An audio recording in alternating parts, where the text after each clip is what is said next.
So I too have spent many a nights wondering if motorcycles or this obsession I had when I was a youngster um,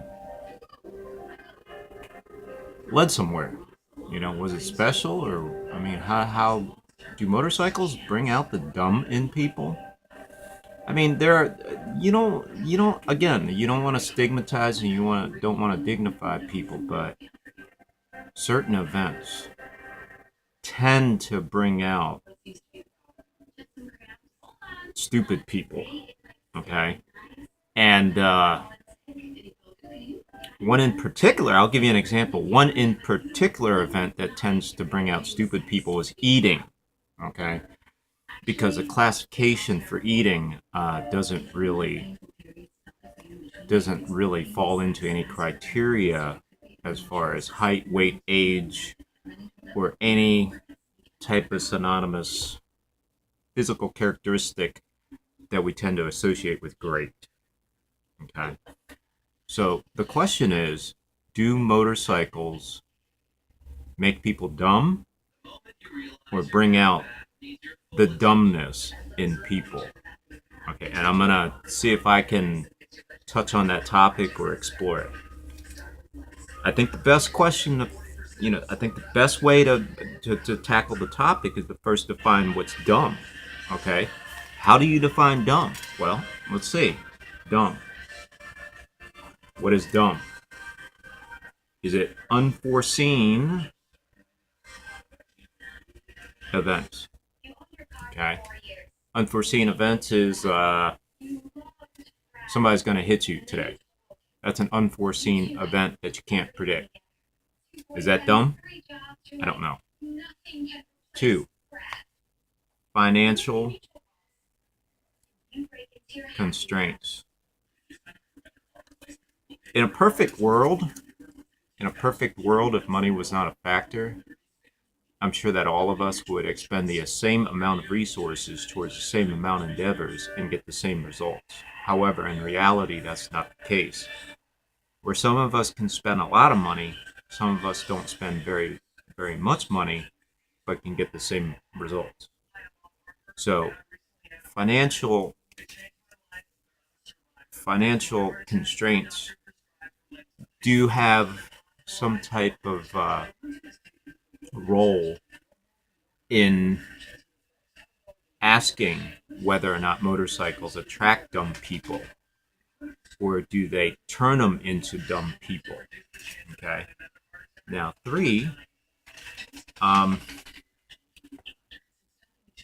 I think whenever you look at whether or not someone is, a thinking human being, has an IQ we can all respect, or have some character trait, or have some special quality into them that we all can either relate or even admire, you're going to have to deal with this word right here: survival. Okay? Now, I'm going to tell you, when it comes to survival, IQ is not, IQ is something that does not determine survivability. Um, Sometimes raw, savage, naked aggression, sometimes pure anger, and the violent nature of a human being will determine survivability. You can say somebody's sophisticated, or you can say somebody's very savage. What survival deals with is not in between. Survival deals with the outcomes only. And you can sit here and make a case for the means, or the road that you traveled, or the events that happened in between. But when you look at survival, you're looking at the outcomes only. Now, in war, you know, you hear pretty boy can't fight, or someone's so mean and savage, they are so evil that they can't possibly win a fight. I mean, excuse me, they can't possibly lose a fight. We see this with the police and criminals all the time. Survivability. What wins fights? Okay, well, what wins fights wins the game of survival. All right. So I'm going to introduce another aspect of this: technology. Technology. Ever since the Industrial Revolution, technology has altered the way we do things, has altered the way we see the world, has altered things and events in our life from the time that the sun rises to the time that the sun sets. Technology today influences how we interact with other people, how we typically have done things in the past, and it challenges us with future challenges that either existed or didn't exist or was created with new technology. So technology tends to attract two types of people. They tend to attract the people that like to sit around and eat all the time, and they like to attract the people that are constantly out doing things. Okay. Now, whether you sit around and eat thinking and whether you're out and about thinking is a different matter. Okay. But technology pushes the human race to define whether or not they can survive. In other words, it's a symbiotic relationship. Now, I spent my entire life in technology and I spent my entire life in war. I know the topic, okay? Technology contradicts everything that a human species is about: emotions, thinking, uh, labor, all those factors. Robots, they, they, they all contradict what makes us human, right?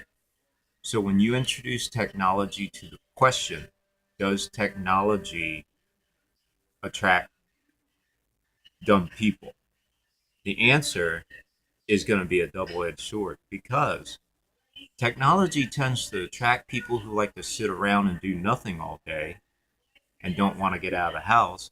And technology attracts the people that get out all the time, looking for new ways to do things, and are always out and about. Okay, they want to explore. They want to see where the limits of this world are. They want to invent. They want to create. They don't sit around and ask what technology is going to do for them. They're going to do. They're going to do. They're going to do things that technology will never do for them. So if you're sitting around and say, well, what's technology going to do for you? Or what's motorcycles going to do for you? The answer is simple. It's not going to do anything for you. Because the question is, does motorcycle do, do motorcycles attract dumb people? Or does it produce dumb people? Okay? So think about it for a second, and if you have any comments, feel free to jot it down for me, because I certainly know the topic, I think, and I'm pretty sure I can think my way out of any situation.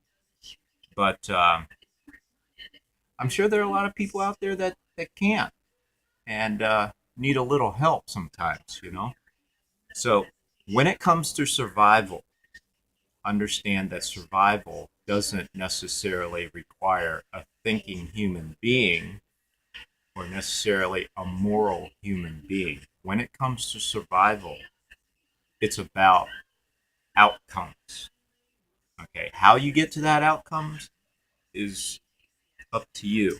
Now, technology is something that you can't deny in our world today. Technology is pushing companies to the limits of their human resources, meaning that it's so far advanced and limitless that um, you can't plot the course of technology anymore. Computers in the last 10 years have grown to the point where technology just grows by leaps and bounds. we're starting to see technology, um, get filtered into the transportation and automobiles, vehicles and stuff. And of course, motorcycles today are far more advanced than they used to be. But, the culture of motorcycles hasn't really changed very much. But the question is the culture of motorcycles dumb? You know, does it exist on a level of stupidity? A woman will probably say yes. If you ask a female, she'll probably say, "Oh yeah, motorcycles exist because people are stupid." You know, and if you ask a man, he may say, "Oh no, no, no, no, motorcycles exist because um, the culture's not lazy. They want freedom. They want to go explore things. They want to go do things. You know, so it also depends on who you ask. Now, I believe that any company that does not incorporate technology or falls too far behind in their technology tends to get eaten up by either a bigger fish or a smaller fish. Okay. In other words, for centuries, since the Industrial Revolution or the postmodernism and industrialization, technology has always defined companies. It has always defined how things are done. Okay. For any manufacturer, for anybody to sit here and say they're going to go back to basics, it doesn't work. You can't survive unless you have technology today. All right. You can't survive unless you have that special quality that people look for. Now, you can either dumb down the motorcycle or you can dumb down the person. All right. You can try to control the person, you know, control their finances, play with their minds, trash talk. Those things don't really work. And not only that, it doesn't really earn the respect of other people. In the real world, in the real world, dog eat dog. These things are not new. Technology, it's not something that you're gonna, it's not something that you're gonna, you know, throw some makeup on or throw some perfume on. So, if you have any comments about whether or not motorcycles, tend to be stupid or, are geared for stupid people, let me know. I'd like to, I'd like to, I'd like to, I'd like to hear what you have to say or hear what your viewpoint is. Everybody has a certain viewpoint, and it's your right to have a viewpoint. Don't get me wrong. Everybody has a viewpoint, and everybody has a right to think and feel a certain way or however they feel like. That's human nature. Okay, so I'm not going to say that you're right or wrong, but I may challenge you with something that may change the way you perceive yourself and others. And I think when you begin to perceive yourself and others differently, I think you're closer to the truth than you were previously. Okay.